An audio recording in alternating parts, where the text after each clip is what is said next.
So yan guys, no, meron tayong bagong pasyente, isang Suzuki Swift. Karamdaman niya ay ayun, check engine na ilaw. So ang gagawin natin dito ay gagamitan natin siya ng ating pantawas para malaman natin kung anong kanyang sakit. So makikita natin dito guys, no, ini-scan niya yung ECM, kung engine control module. Ayan, may nakita na siya. So find fault code 1. So antayin lang natin mag 100% yung processing in progress para malaman natin kung ano talaga ang kanyang trouble code at kung anong pyesa ang papalitan natin. So TCM, no fault code. ABS, no fault code. So yan, 100% na. So antayin natin yung hatol ng ating pantawas.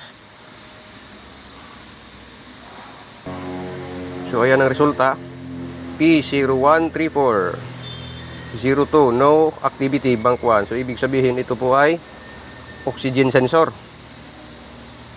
So tingnan natin yung kanya oxygen sensor, tanggalin natin, at kung kailangan paltan ay papaltan na natin.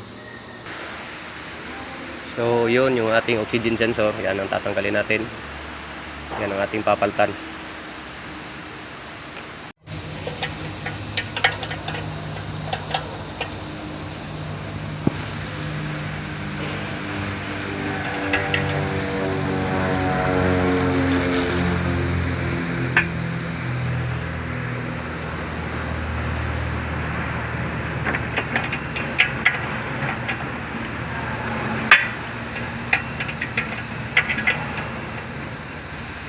Yung guys, no, adjustable wrench lang nakakasya dito. So ayan, kalas na.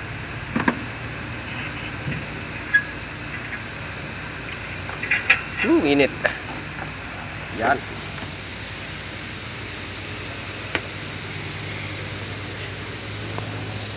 So ito yung ating trouble code, no, oxygen sensor. At ito yung ating pampalit, original Suzuki.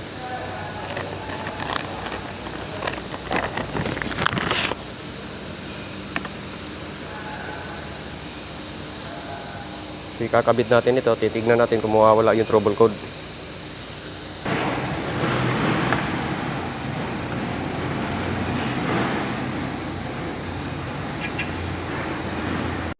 So yun guys, no, dahil sa mahirap siyang hapitan, nasabit dito ang gamit natin, kaya kailangan natin tanggalin ito.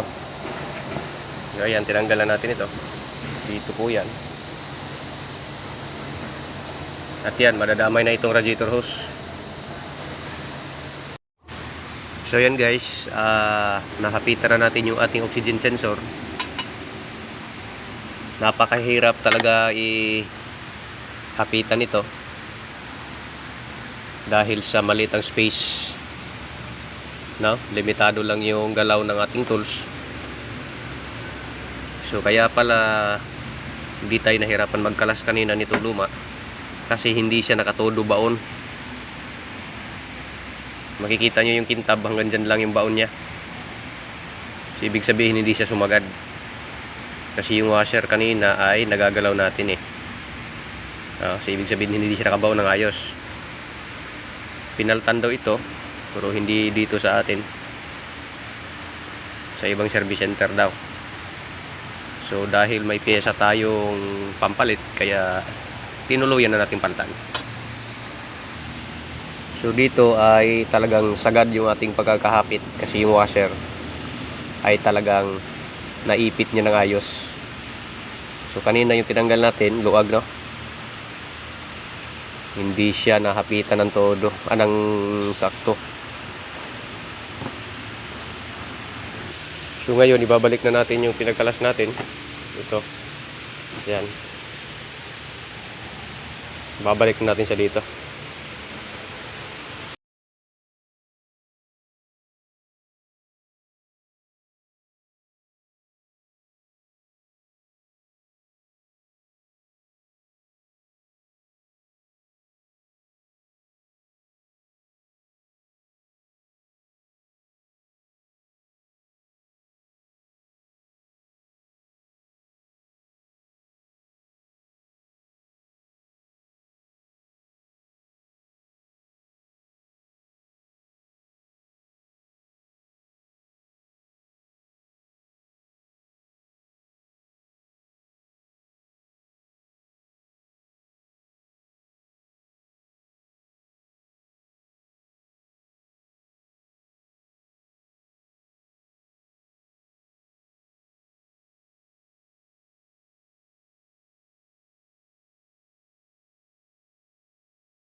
So ayan guys, nakabit na natin.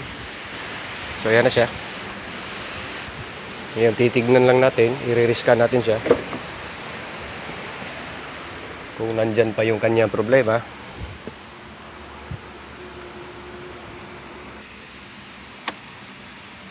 So yan guys, no, itatawas natin siya ulit kung nandun pa yung kanyang trouble code.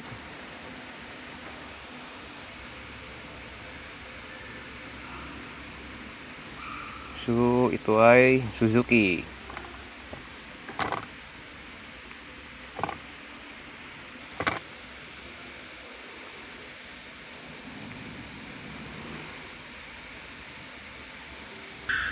So dito na tayo sa health report.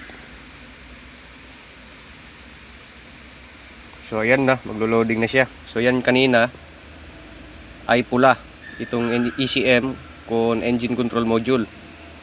So ngayon ini-scan niya kung ano ang magiging resulta, kung nandyan pa ba yung trouble code o wala na. Ayan. Yan, kita natin dito ay pumula siya ulit. So ibig sabihin andun pa yung trouble code. So ayan guys, no, lumabas na ulit yung trouble code, oh. P0134 O2 no activity bank 1 current malfunction sensor 1. So gagawin natin dito guys ay di-delete lang natin siya, no. System identification code. So i-clear lang natin yung DTC natin dito. Tignan natin kung so ito i-clear natin. Imposible hindi ma-clear yan, ay bago na naman yung ano natin. Ayun, DTCs have been cleared. So okay natin. Tapos back. So ayan, wala na, 0 fault na. So dito naman iti-testing natin pa i-startin kung mawawala natin yung check engine. So yun guys, nawala na yung check engine. So yan, makikita natin na clear na siya. Hindi na umilaw yung sakit ng ulo ng may-ari. So gagawin natin dito ay iti-test drive natin siya at uobserbahan natin. Ano mga sarang card na dyan? Wala na.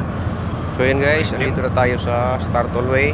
Sinetest drive na natin yung ating Suzuki Swift, kung babalik pa ba yung trouble code o hindi na. So dahan-dahan ang takbo natin dito, no? So yan, dahan-dahan ang takbo natin dito, ha.